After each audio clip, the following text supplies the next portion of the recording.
Trump candidates win up and down the ballot in Texas. Top pollster Jim McLaughlin is here to give us a read on every single competitive Senate race like nowhere else. Welcome to the Sean Spicer Show. Let's get into it. All right, guys, we have made it over halfway through the work week. I love these short weeks, and they're not really short, but you know what I'm saying. Anyway, big night last night in Texas for MAGA-endorsed candidates, including Ken Paxton, who trounced incumbent John Cornyn, 24-year John Cornyn. And by the way, if you listen to the huddle every morning, you'll know that I nailed exactly the margin for this, because this is why this show is so great, because we actually use data to base our analysis, not the whims of some pundit that's never actually been in the game. We've got a great show coming your way. Jim McLaughlin's going to be here, and I'm going to tell you this right now, folks. We are going to run through every single competitive Senate race and shock you with the outcome. So you're going to want to sit back every single competitive Senate race, give you the average, tell you what the outcome is going to be, and a prediction about who keeps the majority is coming your way. By the way, I mentioned this yesterday, 7 days only. I'm doing a book sale for signed copies of Trump 2.0 and the briefing. $30 for Trump 2.0, $25. That includes postage. I'll sign it for Father's Day. Actually, if you want it for mother's, for your mother's birthday or kid's bar mitzvah, I don't care. 7 days only. We're going to send the inventory out right now. So I'll sign it. I'll personalize it. All you have to do is go to SeanSpicer.com, head to the book tab, and then send us an email for your custom inscription to contact@SeanSpicer.com. Without further ado, I want to bring in Trump pollster Jim McLaughlin to break down all of the results from last night and the midterms going forward. Jim, welcome back. I'm going to try to avoid talking about basketball because no one cares about the Knicks, and I don't want to hear about it anymore. I mean, I guess it's been, like 2 decades plus since you guys made the final, so... Okay. Let me tell you something. The Knicks fans, if anybody deserves it in the NBA, they deserve it. But your Boston Celtics, they can be happy because of one of Rhode Island's own, Joe Mazzulla. He just got named Coach of the Year. So, he should be. He should be. He's a great coach, great example. Before we get into the numbers, when President Trump, the rumors are that he's going to go to one of these Knicks games. What kind of reception do you think he's going to get at Madison Square Garden?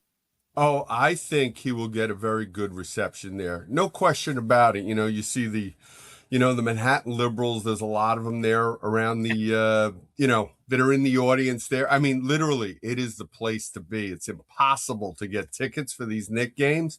But whenever he shows up at a Yankee game, they love it. They love seeing him there. It doesn't matter what it is, UFC, an NFL game, a college football game. That is his group.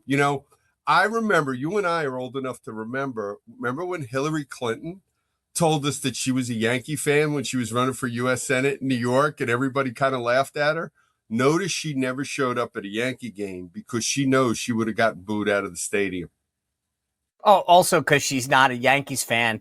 She's probably never watched a baseball game. I mean, there's a million reasons. It is fascinating. By the way, you see this quarterback for the Giants, a team that I also hate, who is getting booed because he introed Trump. And I was thinking about this, nobody on the left ever gets booed because they're involved in politics. But God forbid you support a Republican or President Trump, and somehow every member of the league has to account for you.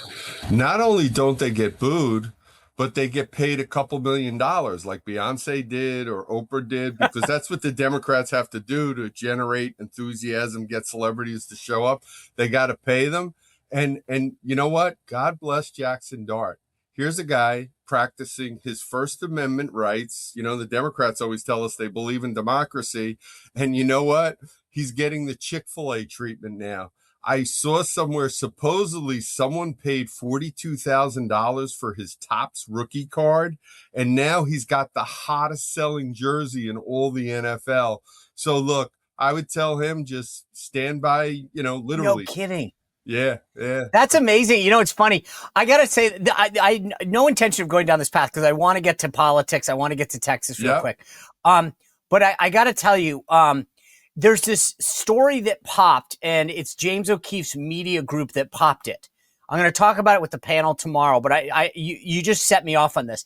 So this guy who runs their community relations for the Washington Nationals, okay, he gets caught on a hidden camera, and he says, we don't highlight one of the players who's Catholic because, God, he talks about how he was offended by these nuns, I think that the Dodgers have, that are LGBTQIA nuns that do very, very inappropriate things as dressed up as nuns, and also with the cross. Yeah. And the guy from the Nationals who heads their community relations is on hidden camera saying, we basically don't use him ever for social media because we don't want to highlight him. And it's amazing. Like, these guys who don't realize that these players actually have massive audiences and people who do support them. It's incredible. And, we saw the same thing with the Kansas City Chiefs kicker when he spoke, and God forbid, he spoke and he said, the most important decision you make in your life is who your spouse is going to be, and go have lots of kids. And by the way, it's okay to believe in God. And the elites are just so out of touch when it comes to culture, when it comes to politics and whatnot. These are all the same people that were telling us, Hillary Clinton and Kamala Harris were going to be our presidents. So, I mean, it's literally, they just don't get it. They really just don't get it out there. And I'm telling you, I'm friends, believe it or not, because of, I have that other background in the basketball world. I can't tell you how many people, how many college coaches, how many NBA agents, college basketball agents, because they have them now, they wanted to make sure they'd be texting me because they wanted Donald Trump to win. I mean, it's pretty, there's a lot more out there, and there's a lot of closet folks, and, it's funny. The Democrats, the left, and their allies in the media, they're the ones that are trying to shut down dissent. And God forbid when you're a conservative and you speak out on your views.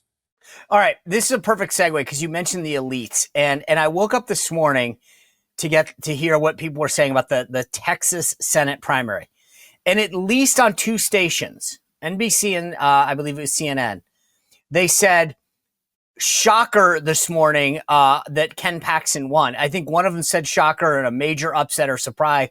And I was like, no, actually, anybody with a brain knew that Paxton was going to win. And then when Trump endorsed him, was going to win by a lot. I literally said yesterday on the huddle that he would win between 25 and 30 points. He won with 28%, literally down the middle. Was there any shock, or let me ask it to you differently. What is your takeaway from the Senate primary yesterday in Texas? Look, we had been actually doing some polling there for some folks that want to see what was going on in the original Republican primary. And one of the things we were seeing, quite frankly, was the fact that, John Cornyn, who, by the way, is a good guy. The president is right. He's a good man. He's been a statesman. And he literally was stuck, though. He was stuck in at about 40% of the vote. When we were asking runoff scenarios between Paxton and Cornyn and Wes Hunt and Cornyn, he was still stuck at around 40%. That's what he got in the first primary, was around 41%. There were some polls, only a couple weeks ago that basically had the race a tie between Paxton and Cornyn. And I'm not surprised by what happened, because John Cornyn, he was the incumbent in that race. And we have a saying in polling, usually what an incumbent's getting in a poll, that's all they're going to get. And that's what happened. Then you throw the Trump endorsement on top of it. And literally, Ken Paxton, who got significantly outspent. I mean, he did not raise a lot of money. And I'm sure when it's all said and done, you're going to see that Cornyn spent well over $100 million, and you take the outside groups in there and whatnot. And look, Paxton got almost 2/3 of the vote. And I wasn't surprised by anything that happened yesterday in the Republican primary in Texas. What is it? Donald Trump's record now, somebody put it out there. It's like 118-0 or 119-0, depending upon who you believe this year and who had the Trump endorsement. I mean, that just doesn't happen. Well, and it also was down ballot. Chip Roy didn't win the attorney general's race, but all the other races, the congressional races in Texas, where Trump had endorsed, ended up winning. I mean, it's gold. Yeah. But let's You think about it, a guy like, Bill Cassidy, again, the incumbent senator, he only got a quarter of the vote in the Republican primary down in Louisiana. What does that tell you? I mean, it literally is just as you said, Sean, it's gold. All right, so let's move to the bigger question about the control of Congress, because or actually before I do that, I want to just ask you there's a lot of speculation about will Texas be in play. The initial polls, again, before this runoff occurred, claim that Tallarico is leading. Now I see you laughing, good, because we're on the same page on this. Remember a couple facts, and then I want to get your take on this though, because there's a big question about money. And no Democrat has won statewide since 1990 in Texas, number one. Number two, there's 20 media markets in Texas, meaning if you go in, you can't go in for 50 cents. You got to go in for, $10 million, $20 million. What should the strategy be in Texas? Because I think Democrats are going to try to figure out, is there a play here? Because they when the Senate's on the line, you go, but it's not a cheap date, Jim. And so here's my take. I think Republicans should spend $15-20 million just driving up his negatives, talking about how there's 6 genders and God is gender neutral and the front door of the country should be open and all this crap, and keeping Democrats from even thinking about it. But what should we do in this race? Because the media thinks that somehow this is going to be competitive. Yeah, boy. And it goes to show you how the media is just so out of touch. And we did President Trump's polling in all 3 of his races in Texas. And the reason why I was laughing about that was because remember, the Democrats were always telling us, oh, Texas is in play for the Democrats. Hillary Clinton can win Texas. Joe Biden can win Texas. And we would always do an occasional survey there and we'd say, no, it's not going to be competitive. It was actually very similar to Ohio. Those were 2 states that we had for the president in all 3 elections. And people would say every once in a while, this is going to be competitive. They were never competitive. And that's why we never really spent any money there in the presidential race. And I think what's going to happen is you want to make this issue related. And I thought that Tallarico's statement last night after Paxton won was very interesting. You know how many issues he mentioned? 0. Because just what you're saying, Sean, you're 100% correct. I would go spend some money now and say, look, James Tallarico, he wants open borders. Ken Paxton, he was the one that helped secure our borders with President Trump. James Tallarico, he wants the largest tax increase in American history. Ken Paxton, he was the law and order guy that brought crime down. And that's what you want to do. You want to make this campaign about issues. The more it's about issues, the better off it's going to be for Ken Paxton and the Republicans. Because generically, Texas is still an 8 to 10 point Republican state.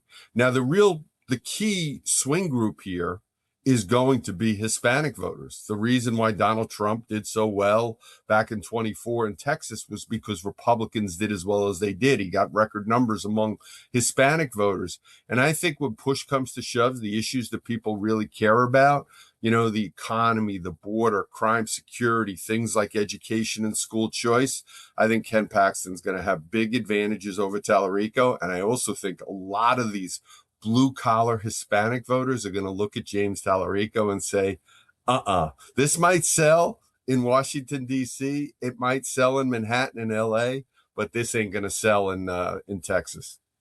I just, look, you and I both, I mean, you've done polling there for 3 cycles. I just have visited, a station down there a little too. And I just have a hard time believing that anybody that talks about religion the way that he does, that talks about the open borders the way that he does. And now he's trying to pretend, by the way, that he didn't say any of that stuff. He even says that he doesn't, now he eats meat. And he goes on and he I mean, he looks like, the CEO of McDonald's that got ridiculed for not eating the burger. He's like, I love meat. I mean, like, he's so antithetical to what Texas stands for. Yep. I just have a hard time thinking that he can make this competitive.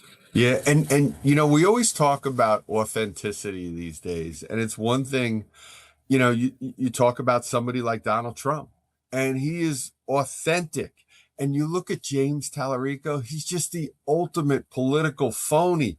And, he was bragging that just what you're saying, Sean, you have him, being quoted saying, not only did he say he's a vegan, but he also said, my campaign is vegan. We have a vegan campaign. I mean, it is just some really, really bizarre stuff that you're getting from this guy. And I think the president said it best when they were asking him about him on Air Force One.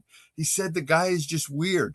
He just does not represent the values of a state like Texas. He's going to do well in places like Austin and whatnot, but it's a small part of the state. And just as you said, by the way, I love your idea of what you're saying. If I'm the Republicans, I define this race right here, right now. And I say, this is what this is about. This guy is totally out of touch where Texas stands on the issues. Right. I mean, the idea is you drive up his negative so much that Texas Democrats have to say, are we willing to put 20, 50, $100 million into a race to make him less weird?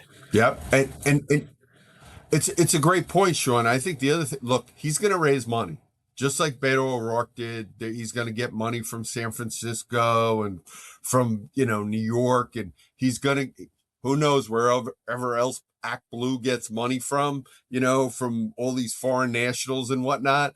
But he's going to raise money.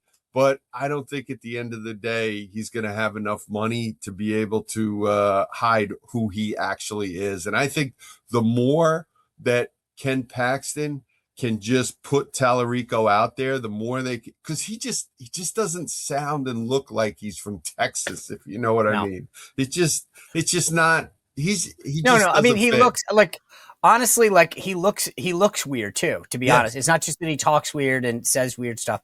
He looks like almost AI generated. Yeah. All right. So let's break down. I want to focus on the Senate today, Jim, and then if we have time, we can get to some other issues about Iran and whatever. But let's focus on the second. We just talked about Texas, but then you guys, the average polling right now shows Democrats actually leading in the race for who controls the Congress. And the McLaughlin Associates polling has Democrats +4 right now, 46-42, based on your May 2020. Okay. So I want to kind of go through, there's 8 additional Senate races that are important. Now let's just paint a picture for folks. That includes Texas, by the way. So so we got Texas, that gets you 9. Republicans have a 3-seat majority, technically a 4 because the vice president could cast the tie in a tie. So let's kind of run through these real quick. North Carolina, which Republicans currently hold, retiring Senator Tom Tillis, Republican, means that this is a Republicans to either hold or to lose. So Roy Cooper is the former Democratic governor. He's running against former North Carolina Republican chairman and Republican National Committee chairman Michael Whatley. The current lay of the land has +1 for Democrats in this. How do you see North Carolina playing out? Look, I think North Carolina is going to be North Carolina. It is, if you look in the dictionary, what we used to look at Florida has, or even Ohio, is like the ultimate purple state. And that's what North Carolina is. And look, this is the first time Michael Whatley has ever run for office. He's been out there. He's been, a successful small businessman, attorney in North Carolina. He obviously helped President Trump. And I think, look, once Roy Cooper's record gets exposed, I think this is going to be an extremely competitive race. I've looked at a lot of the media polling that's out there, which you always want to take with a grain of salt.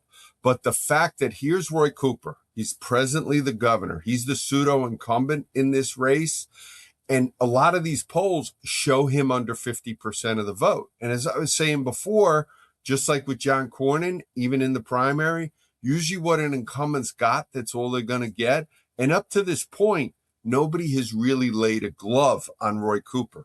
And let me tell you, some of the ads that they're going to be able to run against Roy Cooper with his soft on crime policies, that poor woman, Irina Zarutska, who was murdered by somebody who should have been in prison. He was out. That woman is dead because of bad policies, bad liberal democratic policies. And Roy Cooper has always been able to run, say, hey, I'm not like those Washington Democrats. But I think once this race gets going, and a lot of the stuff that the Democrats are supporting and what they voted against, you're a guy like Michael Watley. You're going to be able to say Roy Cooper is not only soft on crime, he was for the open border policies under Joe Biden. Here's a guy that wanted to defund law enforcement, defund the police. He was supporting the government shutdowns. Him and the Ossoffs of the world, they're going to have to defend their records. And I think, and again, it goes back just like Texas. The more we can talk about issues, the better off we're going to be. And Michael Watley is a very bright guy. I think he's very good on the stump. And the fact that he hasn't run before, I think it's going to be an advantage for him, because they see how Roy Cooper's policies have failed. And I think that Michael Watley is going to be able to surprise a lot of people in this race. Well, here's what I think is fascinating.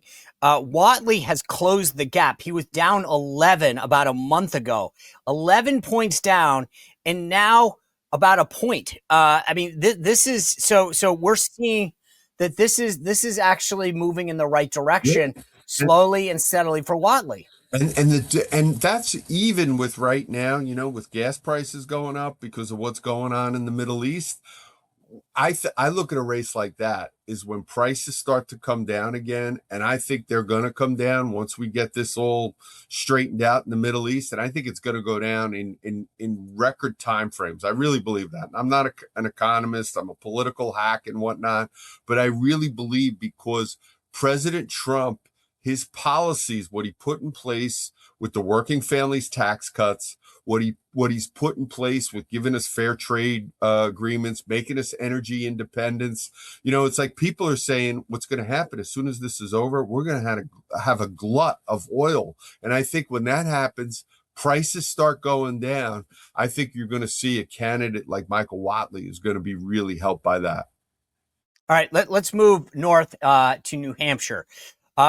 So this is a Democratic hold right now. Jeanne Shaheen, the incumbent senator, Democrat, is retiring. First District Congressman Chris Pappas, a Democrat, is likely to face John Sununu, the former senator, brother of the former governor, brother or son of the former governor. So this is a unique thing. Now, here's the thing that I always think fascinating about New Hampshire. They elect Republicans up and down the ballot statewide, and then federally seem to be in this funk about electing Democrats. The Real Clear Politics average has Pappas up by 3.7 points. In the last UNH poll in mid-April showed Pappas up 7. So give me what you think. I mean, this seems to be in line with where New Hampshire is, meaning that they elect Republicans statewide, but they give their vote to Democrats federally. And look, I think it's going to be one of those races where, look, the Sununu name has its own brand in a place like New Hampshire, similar to what Susan Collins has in a place like Maine. And it's not a Washington brand, which is obviously a good thing. It's more of a New Hampshire brand. And again, I think a guy like Chris Pappas is going to have a hard time defending his record. And the other thing that nobody talks about, and I've tested it in some of these surveys against these Democrats, the voters don't like the fact that it was the Democrats that were voting for the government shutdown. I mean, think about it. The first government shutdown was because the Democrats wanted to give welfare benefits to illegals. And then the second government shutdown that the Democrats voted for was they basically wanted to turn this into a sanctuary country. So I think what you're going to see again is somebody like Chris Sununu is going to be able to make a really big issues case. And look, New Hampshire is, as you well know, you grew up right next door. It is a very anti-tax state. And now Right. Things have changed a little bit because a lot of these Massachusetts folks moved away from Massachusetts because the Democrats were raising taxes there. So they moved to places like southern New Hampshire. They lose to like Merrimack and Manchester, those areas and whatnot. But I think Sununu's going to be able to do, hey, if Pappas had it his way, you were going to have, basically you couldn't write off your property taxes in New Hampshire, and we all know it's a relatively high property tax state there. So if he had his way, you were going to have higher property taxes, you were going to have higher tax on tips, you were going to have higher taxes on overtime, Social Security, whatever. And those are the things that the voters in New Hampshire know are making their lives unaffordable. Okay, so with 3 of the 9 races so far, I just want to give people a sense of where we are. I think Texas is a Republican hold, so that doesn't change. New Hampshire, North Carolina, I think you and I both agree that Whatley, right now, I think this is maybe too close to make a decision, but I'll give it to the Republicans. It's theirs to lose, at least for now. And then here's the deal. I will say that right now, with the current polling, it's Pappas's to lose. So that's 3 races, but they're all a hold, right? Mm-hmm. I think Sununu has a real name advantage there, but let's see if he can turn the polls around. Yeah. He's still got this primary to get through with former Massachusetts Senator Scott Brown. But just so with 3 done, no change in the current landscape. Let's stay in New England and move to Maine, because you mentioned Susan Collins. She's running against the Nazi woman-hating Graham Plattner. But here's the thing. Collins has won all these tough races before. Harris did win it in 2024. It's currently leaning Democrat. By the way, I just want to play this clip for everybody. This is Graham Plattner when confronted by Fox Digital News over Memorial Day weekend about the attacks that he's made on a fellow Army soldier. Take a listen. I was wondering if you regret the post about the Purple Heart veteran. If you think you need to apologize to him, what you would say to voters who might be upset by it? I did 4 tours of the infantry. Any attempt to say that I disrespect veterans is slanderous and offensive. Do you think you owe him an apology? Do you know how many of my friends had Purple Hearts? Do you know how many of my friends got wounded? I'm sure a lot. Yeah, a lot of them. I do. Thank you. All right, so he doesn't owe anyone an apology. He's Nazi loving. He thinks that women deserve some of the sexual assault that has come their way. Purple Heart recipients didn't deserve that. But all that being said, he currently enjoys a 7.5 real clear average advantage. What do you say about Maine? Susan Collins is the incumbent, by the way. Yeah, those polls are utter nonsense, to be honest with you. And I haven't looked at all of them, but you and I know the Susan Collins brand. I think, what was it, the last poll that somebody did right before the election last time she ran, she was down by 9 points. Susan Collins is Maine. And she's the ultimate statesman and then some, and somebody that delivers for the state. And I got to be honest with you, and I've done a little bit of work up there. We were obviously doing some work up there in Maine too for in the presidential race, because they split their electoral college votes up there. But it's I just cannot conceive Maine voting for Graham Plattner, who has so many skeletons in his closet. And again, a guy who is not all there in a different way than what Tallarico is in right. Texas. You look at, and he's also, it's really interesting. We could do a whole show on this, how the Democrats all try to say they're against the oligarchy, they're against the rich and whatnot. And here's a guy like Graham Plattner. And by the way, just like you, I always applaud anybody for their service in the military, and I applaud him for his service in the military. But he's trying to pretend that he's this working class guy that lives on $60,000 a year and whatnot. And the truth is, he went to elite prep schools, has a wealthy family and whatnot, literally grew up in the lap of luxury over the years, went to George Washington University at one point, in addition to Hotchkiss, which, if anybody knows the New England prep school world, that's about as elite as you can get. And then he's trying to say, hey, I'm this local working class guy. You need to be real. You need to tell the voters the truth. And then, oh, by the way, and everybody talks about the Nazi tattoo, which is, who does that? Who gets a Nazi Listen, a tattoo? lot of people, Jim, I got to push back on you. A lot of people walk into a tattoo parlor and say, hey, what's that? That looks cute. And, I've never seen one of those before. And then you just get it on your chest. It happens all the time. You just randomly get a Nazi tattoo on your chest. And then someone tells you later on in life that it's a Nazi tattoo. It happens. And then Elizabeth Warren puts her arm around you. And I think what's really going to hurt him more than anything, especially against the Susan Collins, is this anti-women comment. I know. It's crazy. All right. Well, look, we got 5 more to go through.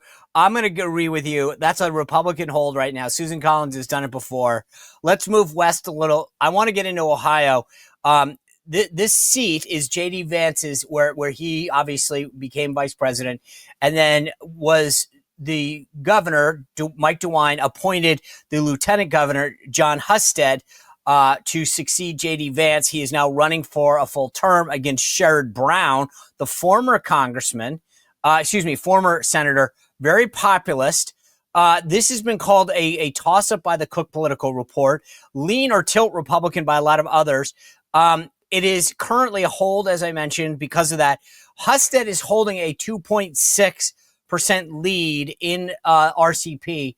Can I just cut this discussion relatively short and say, while we should be winning it by more, Husted will hold this? I agree with you 100%. Because literally Ohio is that state everybody goes back to it. The old guys like you and I, we all think back to 2004. It's a different Ohio. It's gone more right of center, gone more working class. And I think the other thing is, look, Sherrod Brown was basically a Bernie Sanders in the U.S. Senate. And one of the interesting things about it is all these crazy people, all these insane Marxists that the Democrats are nominating out there, I think is really going to hurt somebody like Sherrod Brown, because they're going to be able to go to him and say, hey, you know what? Sherrod Brown, he didn't vote for you. He voted for Bernie Sanders every time he had a chance. All right. So let's just real quick, 5 of the 9 Senate races done. All 5, I think, we're generally pretty much at this point are holds, meaning Democrats haven't picked up a single seat in our analysis, 5 of the 9 in. That means Republicans still enjoy a 3-seat majority based on what our math is. 4 seats to go. I just want to remind people, because, again, if the Senate were to flip, they would need to run the table on all of these. Michigan right now is a hold for Democrats. Retiring Senator Gary Peters. This is really interesting. Mike Rogers, the former congressman from the 8th District of Michigan. I used to call him Landslide Rogers because he won his first race by 22 votes. Former FBI agent. He is the Republican nominee. 3-way Democratic primary to still be had between Haley Stevens, Mallory McMorrow, and then this 9/11 denier, Abdul El Sayed. Tell me what you think about Michigan right now, because this would be a pickup for Republicans right now. And Rogers is leading Al Sayed by 3 points, 45.5 to 41.5. So I guess the question I have for you, Jim, is the outcome of this race dependent on who the Democratic nominee is? Look, I think the big problem that the Democrats have here, and this is in a lot of the primaries across the country, is the Democrats are basically jumping all over each other to see who the biggest socialist is. And they may not call themselves socialists, but the truth of the matter is, you want to talk about extremism, it's what these candidates are supporting. Think about somebody like El Sayed. What did he go into? He went on Hassan Piker's show. That's how crazy these people are. And I think you could see El Sayed win that thing. But I think he's up right now. I mean, right now it's 24.3 for El Sayed, Haley Stevens 19.8, and Mallory McMorrow 19.8. So it's not that big, but he is up by 5 points in this primary. Okay, I think, look, I do think if he wins this thing and he is the leader, this has the potential right now to be a pickup for Republicans. Mike Rogers would, I think, win it. That's a +1 for Republicans with 3 seats to go. Let's move south now and go to Georgia. This is a Democrat incumbent, Jon Ossoff. It leans Democrat according to the Cook and Sabato ratings, or a toss-up, depending on inside elections, as this is. Ossoff won this state narrowly in 2024. He has, no question, some strong fundraising. Republicans, I think, are hampered, Jim, by a late runoff that's now continuing. Mike Collins, the current congressman, is in the lead for this, but they still have a June runoff, and they're not going to have a lot of money. This would be a hold for Democrats. And right now, I think Ossoff is favored to win, but I don't know. This is one where Republicans could pick it off, or are we going to be hampered because of the late primary and the lack of fundraising? Look, I think this is one of those races where I look at Georgia. It is, and we've done a lot of work over the years. We used to do Nathan Deal's polling. We work for Dick Collins. We work for Brian Jack now. So I know the state pretty well. It is still a Republican-leaning state. When Ossoff won last time, obviously, Herschel Walker, God bless him, he had some personal issues, and the Democrats used that, to the utmost in that race. I think whoever emerges from this primary, whether it's Michael Collins or whether it's Dooley, I think they're going to have a real shot at winning this thing because, again, all the craziness that the Democrats are supporting, that's what John Ossoff is supporting. And I think when Ossoff was afraid of having a Democratic primary not too long ago, he said the first thing he was going to do if the Democrats got control of the Senate was impeach Donald Trump. We don't know what for, but he was going to impeach him. That's the kind of stuff that the voters hate right now. And all the open border stuff, all the soft on crime stuff, all the higher tax stuff, all the crazy spending stuff, a guy like Ossoff, he supported all that. And you've got to learn the Mikey Sherrill and you've got to learn the Abigail Spanberger lesson. Don't let him claim that he's this common sense moderate because he's not. You got to move him to the left and talk about how he's out of the mainstream of Georgia. 100%. By the way, that's like the old military term, shoot first, aim later. It's like they want to impeach first and then figure out why later. And by the way, all right, so I like the Spicer strategy there that you were talking about for Texas. As soon as whoever comes out of that. I don't. Frankly, I think we do it early anyway. I think while they're fighting, you go define them. I agree. And I think the same thing, we should be doing this in Georgia too. We got $350 million in a super PAC, probably a total of $800 million. Like, we should be defining these guys early and making it hard. Because in Georgia, here's the thing, Georgia, right now, the average that has Ossoff up before he even has a Republican primary is 2.6. That's nothing. Yeah. I mean, that's margin of error, Jim. Again, he's under 50, and when you're an incumbent, you're under 50, you're in trouble. I really think if you held a gun to my head today, I think we should win Georgia. Okay.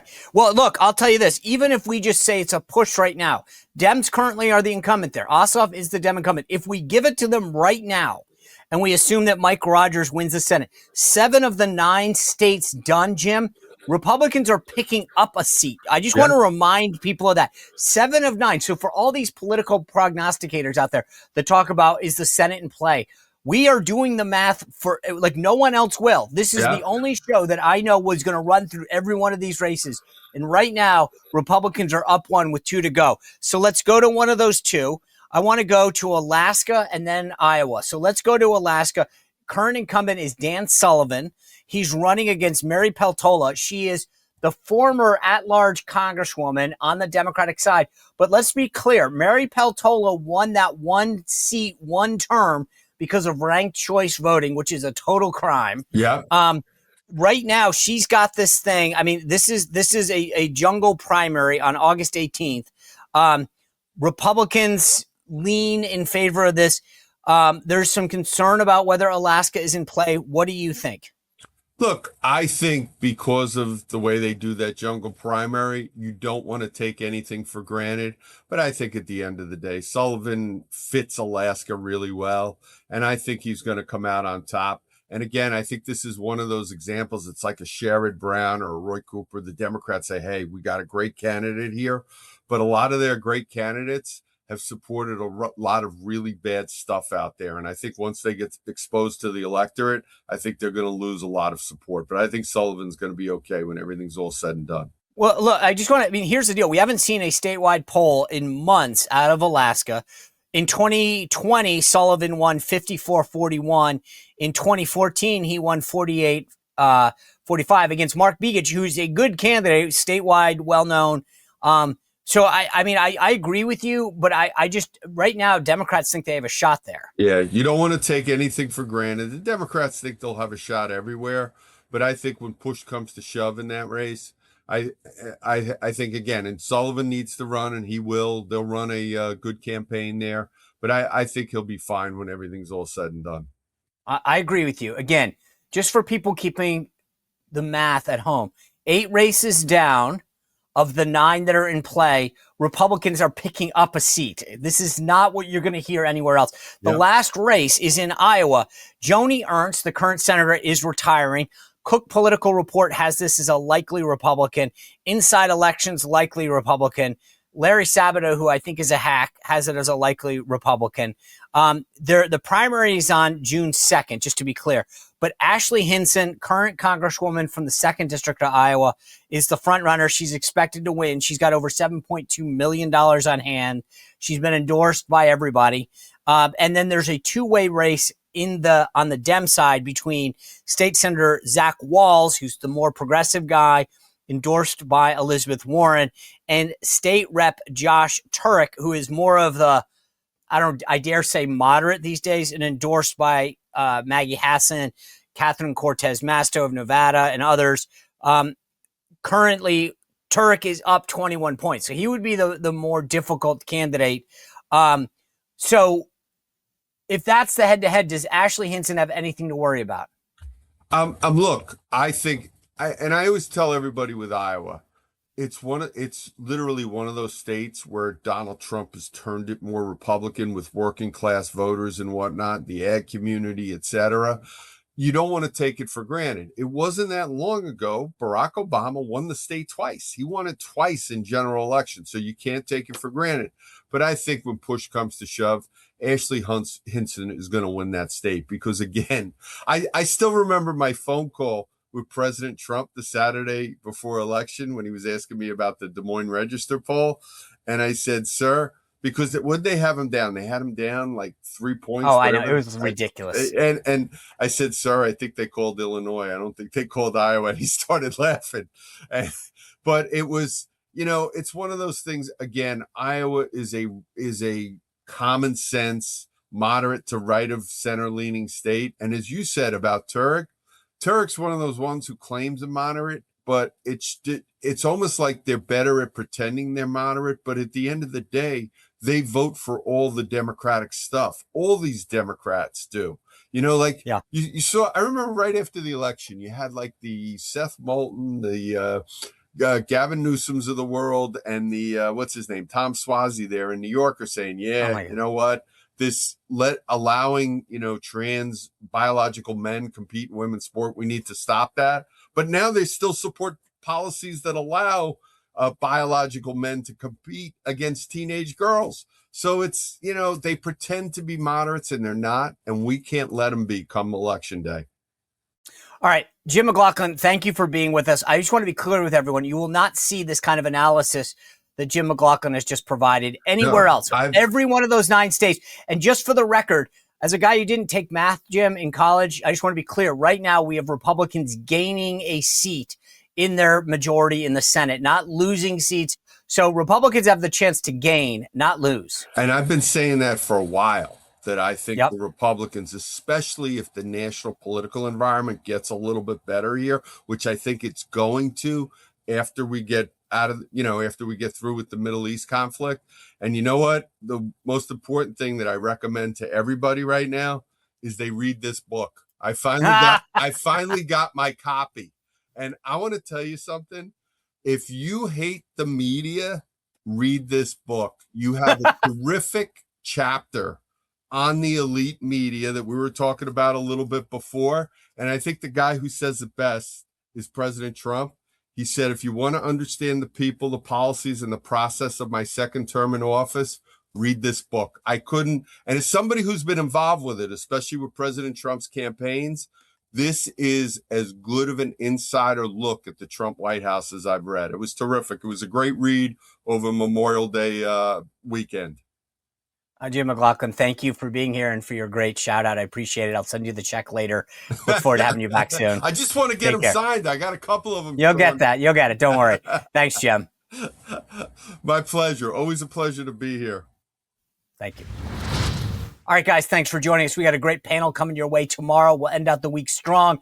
More analysis like no one else. Remember, you can get you can get a signed copy of Trump 2.0 for Father's Day or any other reason, or the briefing. Go to SeanSpicer.com, hit that book tab, and then send the inscription to contact@SeanSpicer.com. We'll get it out by the end of the week. Thanks for being here. We'll see you back here tomorrow on The Sean Spicer Show.